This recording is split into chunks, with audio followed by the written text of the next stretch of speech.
Gunsmoke, brought to you by L&M Filters. This is it.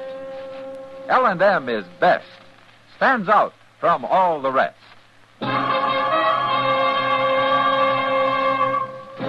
Around Dodge City and in the territory on West, there's just one way to handle the killers and the spoilers, and that's with a U.S. Marshal and the smell of Gunsmoke.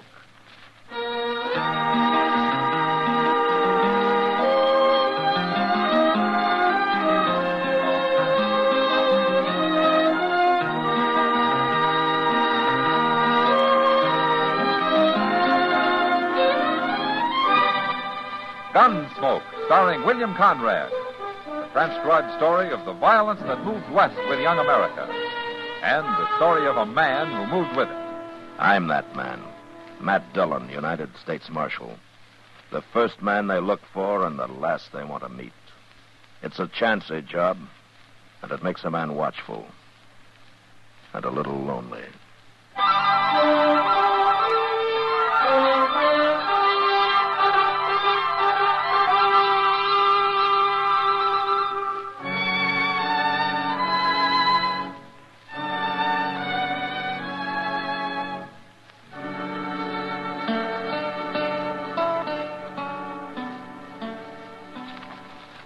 Chester, will you take this stuff down to the depot and see that it gets in the mail for me, huh? Yes, sir. Now, what's he doing? Huh? What's who doing? Old man McCready's boy, Mr. Dillon. What's he doing anyway? Well, you're the one who's looking out the window, Chester. Well, he ain't up to no good. Look at him. Well, I guess I'd better, or I'll never find out. Oh, he's jumping on his horse. There he goes. Well, what was he doing, Chester? Fooling around that wagon team there. He was messing with the traces for some reason. Oh, well, let's go have a look. Yeah, that Billy McCready always was a wild one. Oh, he's young, Chester, and he's only got his old man to bring him up. Sure, and he'll probably grow up to be just as mean as the old man is. Well, I hope not. Wonder whose wagon this is, anyway. I don't know, Mr. Dillon. Ain't much wagon, though, is it? Must belong to some starving sodbuster. Chester. Hmm? Come here. Look, that's what Billy was doing. Why, he's got them traces half cut, Mr. Dillon. Yeah. They'll still hold for quite a few miles, though. Enough to leave whoever's driving this wagon a long way out on the prairie. Well, now, why would Billy do a thing like that? What are you fellas doing with that harness? Oh, is this your wagon, mister? It's our wagon. Me and my wife's here. What are you men doing with it? Oh, your traces have been cut, man. Cut? What do you mean? Come here, take a look. Well, who done that? Billy McCready. I told you, Jim. I told you something was going to happen. What's Billy McCready got against you people? Don't you tell them nothing, Jim. Ain't none of their business. Look, I'm a U.S. Marshal, man. Maybe I can help you. You Marshal Dillon? That's right. Tell them our name, Jim. It's Gabriel. I've got a quarter section near Sky Mountain. Oh? Well, that's on the way to McCready's ranch, isn't it? Marshal, McCready can have all the land he wants, except mine. I filed on that land 8 months ago, and I've been living on it like the law says, and I've been proving it up. It's mine, and he ain't going to get it. Well, hasn't McCready got enough land for his cattle out there without needing yours? It ain't the land so much as the water, Marshal. I've opened me a spring, and I've dug a well. It's the water he wants. They're trying to hound us off there, Marshal. Yeah, like Billy cutting our traces. They figured we'd lose the team on the way home, I guess. Who's they? The old man and Billy? Old man don't come around. It's Billy and one of them riders, Bart, a real ornery-looking fella. They're the ones. But it's McCready tells them what to do. They're going to start plaguing us real bad now. And I'll fight 'em. Me and the boy'll stop 'em. Oh, you got a son? He's down buying grain. We're picking him up on the way out of town. Ah. Well, you better mend those traces first. Yeah. Look, Gabriel, I think Chester and I better ride out with you, huh? Maybe we can find out what Billy had in mind.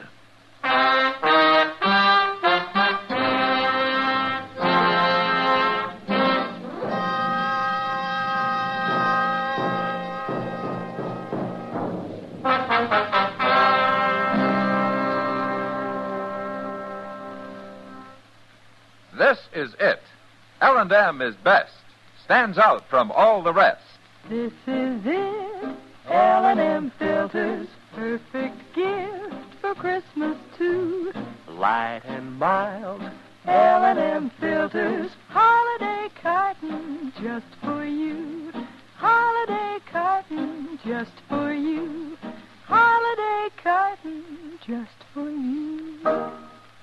For the filter tip smokers on your Christmas list, this is it. L&M is best, stands out from all the rest. L&M stands out for flavor. The miracle tip draws easy. You enjoy all the taste.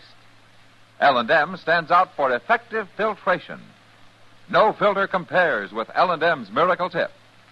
King size or regular, L&M is best, stands out from all the rest. It's got everything.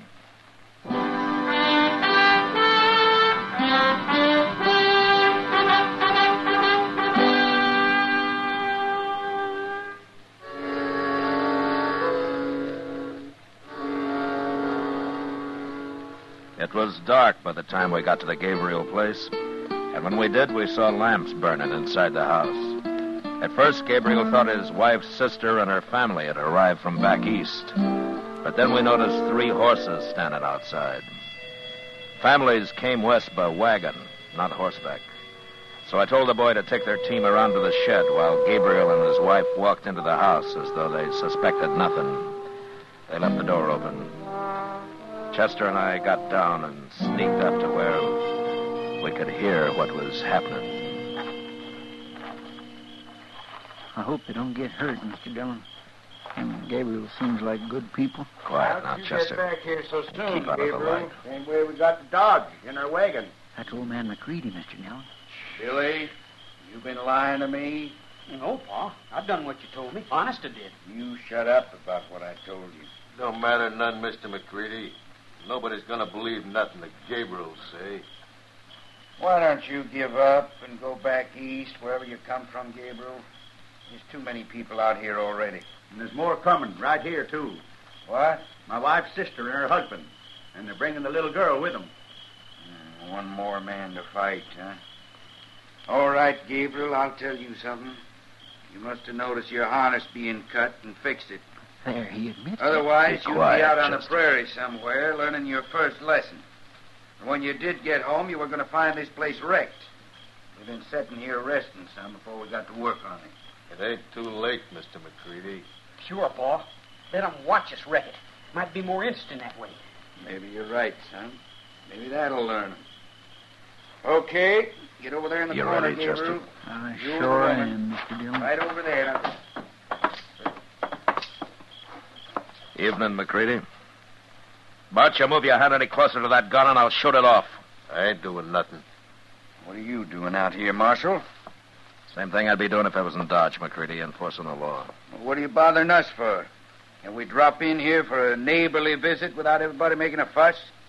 You're bad as Gabriel. You've been talking real wild. You ought to hear him. I did hear him, McCready. I heard you, too. Huh? Well, that don't mean nothing. You can't jail a man for talking. You're sure shy at the idea of going to jail, don't you, McCready? When I first come out here, there wasn't no jails.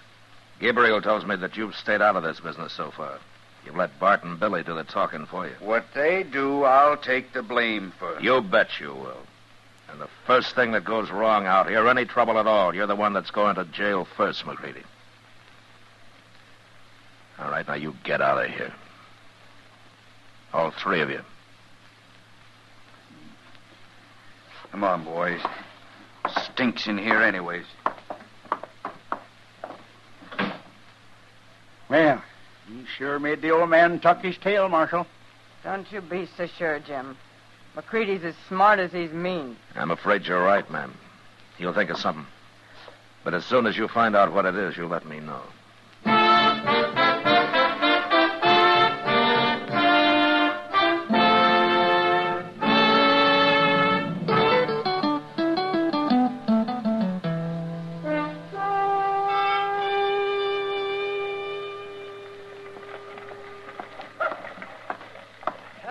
Good morning, Matt. Hello, Doc.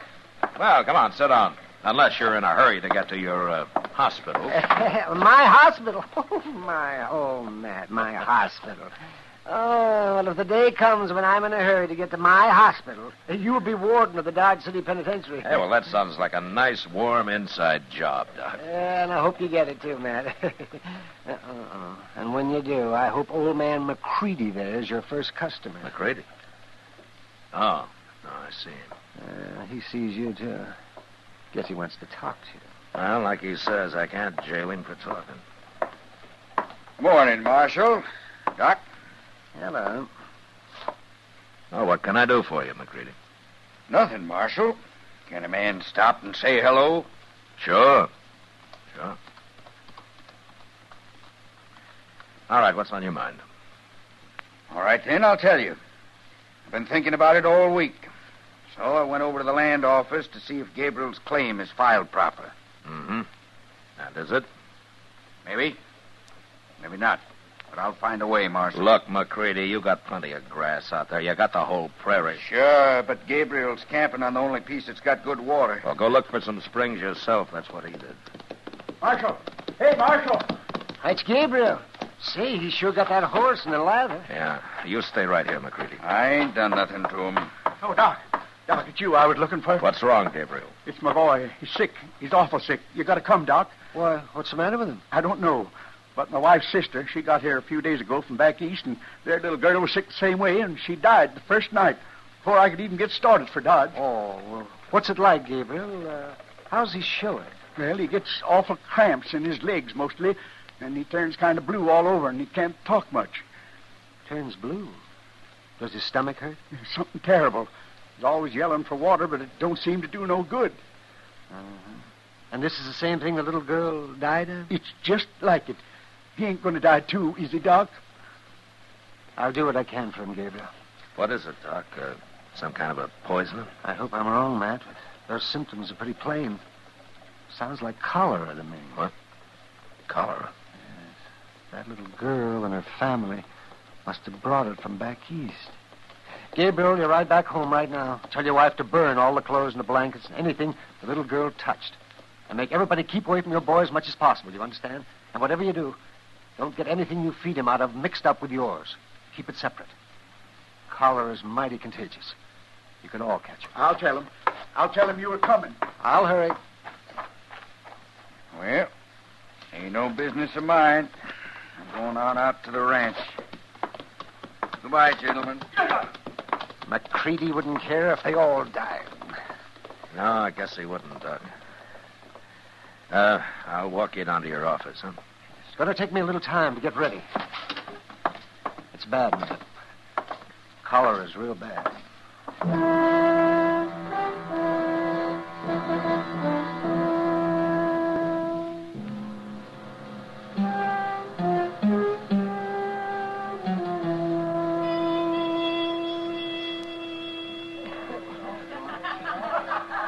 You're worried tonight, Matt. No, it's just that I can't help thinking about the Gabriels, Kitty. That's a terrible thing. Those poor people. Look, don't say anything about it around here, though, huh? I wouldn't want to get a panic started. Oh, of course I won't, Matt. But do you think there's any danger of it spreading to Dodge? Well, Doc says not, as long as the family stays out of town. But they might catch it from each other. They ought to burn everything Mrs. Gabriel's sister brought with her. Well, that's what Doc said, Kitty. Well, for once I'm right. Just because it makes sense, I guess. Yeah. I never been around cholera. Have you? No, but I've heard a lot about it. Seems to me in this job I've heard a lot about practically everything there is. And a lot there isn't, too, I'll bet. Oh, I'll say. Hey, Marshal! Marshal! Gabriel, what are you doing here? I'm looking for Doc. Where is he? Doc? Oh, he never showed up, Marshal, and I just can't find him no place. Well, he should have been there this afternoon. Well, that's what I figured. And then come dark, I got worried. My boy's worse, Marshal. I just got to find him, even if it is the middle of the night. Well, he left here. What could have happened to him, Marshal? Well, I got a pretty good idea. Come on, Gabriel. I'm riding back with you. Your place is right on the way to where I'm headed. Where's that? McCready's.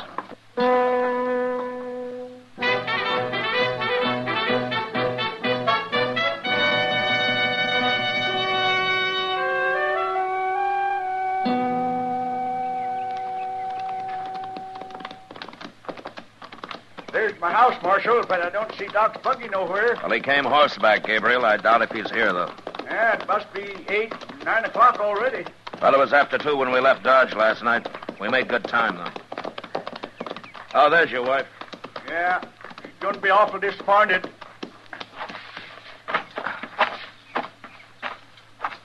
How's the boy, Jenny? Worse. Oh. I couldn't find Doc.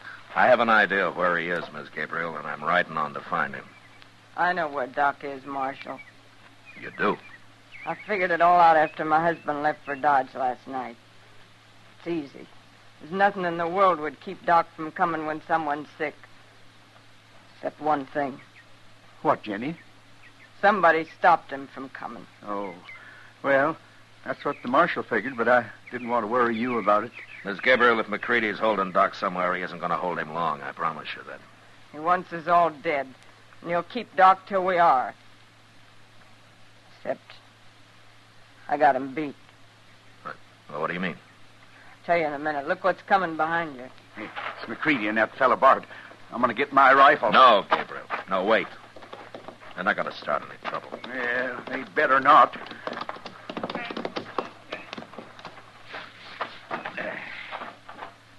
Morning, Gabriel. Miss Gabriel.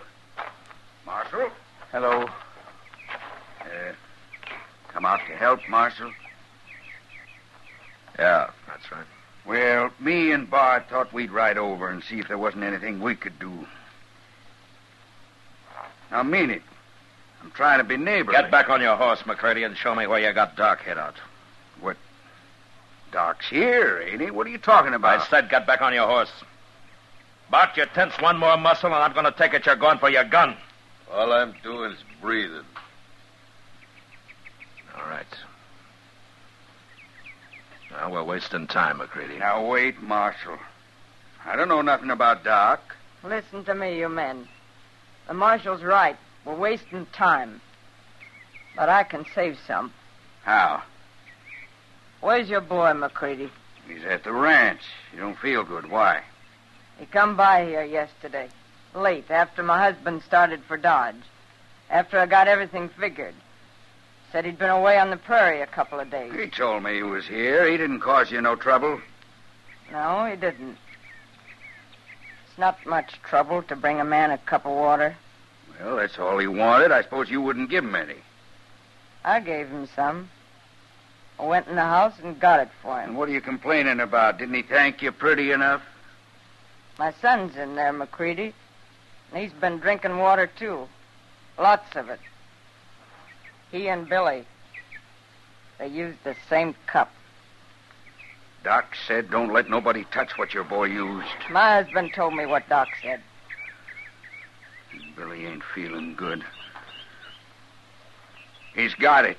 He's got cholera off in that cup. I expect he has. Cholera.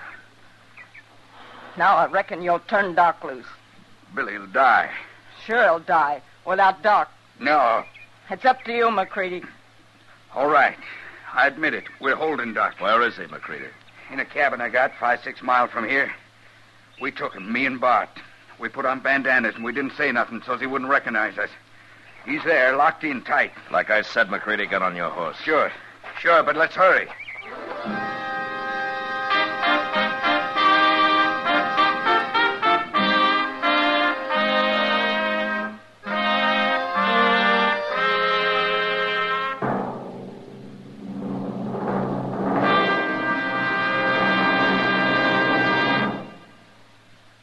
Filter tip smokers, this is it. L&M is best. Stands out from all the rest. Yes, L&M is best. Stands out from all the rest. L&M stands out for flavor. The miracle tip draws easy. Lets you enjoy all the taste. L&M stands out for effective filtration. No filter compares with L&M's Miracle Tip for quality or effectiveness. L&M stands out for highest quality tobaccos, low nicotine tobaccos, L&M tobaccos, light and mild. L&M's got everything, king size or regular. It's America's best filter tip cigarette. Yes, L&M stands out from all the rest.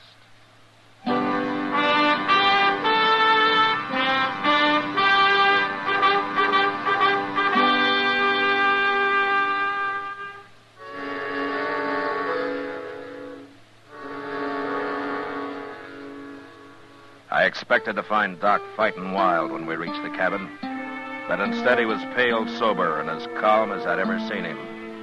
And when McCready demanded that he go take care of Billy first, Doc didn't even answer him. He just mounted his horse and quietly asked me to lead him to the way to Gabriel's. When we got there, McCready sent Bart off to see how Billy was doing, and then sat down with Chester and me in the dirt outside the cabin and waited. It was along late in the afternoon when Doc finally came out, and he walked over to us. How is he, Doc? Any better? He's dead, Chester. Dead? Died about a half an hour ago. I've been telling the family what they've got to do to keep from catching it themselves. You already told Gabriel that back in Dodge, Doc. Haven't they done what you said? No. And I didn't think they would without my coming out here and prodding them. It's hard for people to burn what few clothes and things they have, man. Yeah. Come on, Doc. Now the boy's dead. Let's get over to my place. We're wasting time, John, here. McCready. Hey, look. Ain't that Bart coming? Yeah, that's Bart. Guess he got tired waiting for us. Shouldn't have left Billy alone, though. How are the Gabriels taking it, Doc? Hard to say, Matt. They aren't talking much, and they aren't crying at all. That's about what I'd expect. They're pretty lean people. It's a good thing they are. What are you doing here, Bart? Why didn't you stay with Billy? We're about to leave now. Mr. McCready. Well, what is it, Bart? What are you trying to say? Billy's dead. Died right there in his bed. I couldn't do nothing for him. He's dead. I didn't know what to do for him. He got all blue, real cold, and he choked up and died. Doc should have been there. I should have made him go. It's your fault, Doc. Chester? Yeah, Doc? Go into the house and tell the Gabriels to come out here. All right, Doc. And tell them about Billy McCready. I don't want to see them Gabriels. I don't ever want to see him. If they'd never come here, my boy'd be alive now. He's too young to die. Billy's too young. It ain't right. It just ain't right. I done all I could, Mr. McCready. I put blankets on him. I straightened him out when he cramped up. I poured a lot of water into him. It ain't your fault, Bart. You ain't a doctor. How would you know what to do? You didn't kill him. That's enough of that talk, McCready. Why don't you shut up? It wasn't your son that died, Marshal. It was mine. Here come the Gabriels. Their son died, too, you remember? Yeah.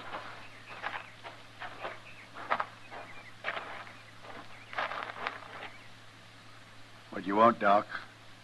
I want to explain something. To you and to Mrs. Gabriel. Now, don't you start preaching, Doc.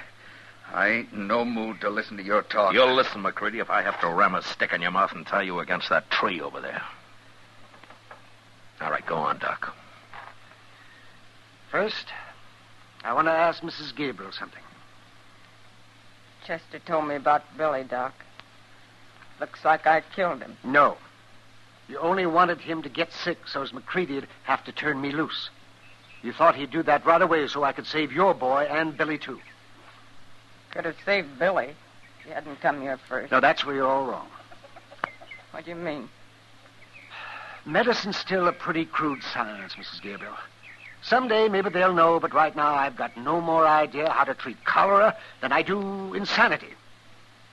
There's absolutely nothing I know to do for it. Is that true, Doc? It's true. And I did kill Billy. Killed him with my own hand. No, Mrs. Gabriel. If you'd known I couldn't help him, you'd never let him touch that cup. No. No, of course I wouldn't. Oh, I never would have. It's McCready that's the murderer. He hoped keeping me away from here would see you all dead. That's what he wanted.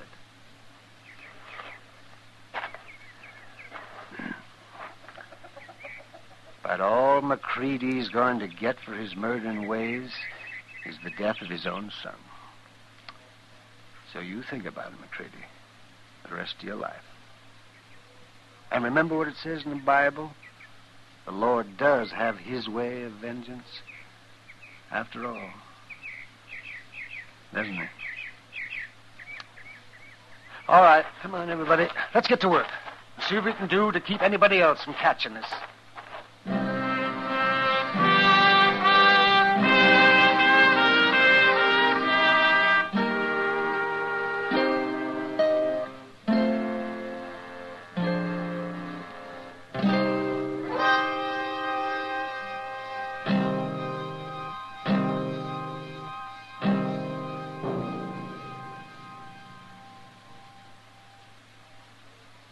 Now our star, William Conrad.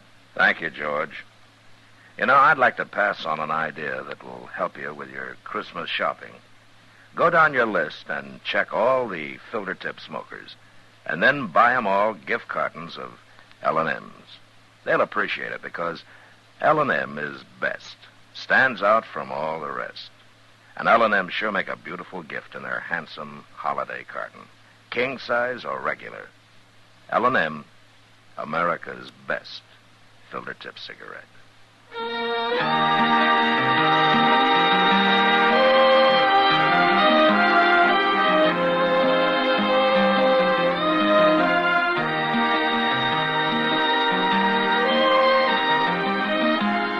Gunsmoke, transcribed under the direction of Norman MacDonald, stars William Conrad as Matt Dillon, U.S. Marshal.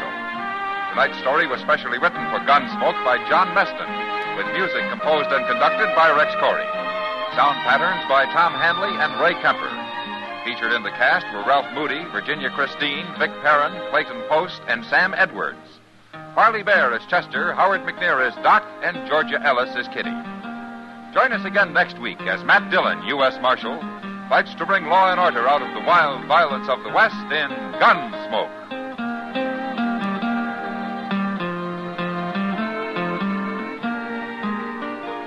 Hi, everyone. This is Perry Como, and I'd like to remind you that we're on for Chesterfield with all the top tunes every Monday, Wednesday, and Friday nights.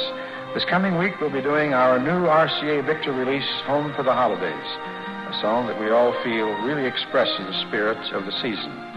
We hope that you'll join us. And don't forget those Chesterfields. Pick up a carton for the weekend. You'll enjoy them.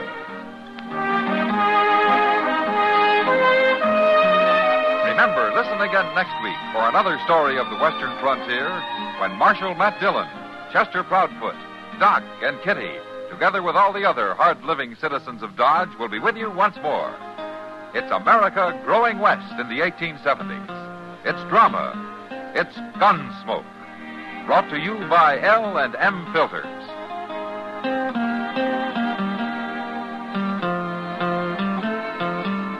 This is the CBS Radio Network.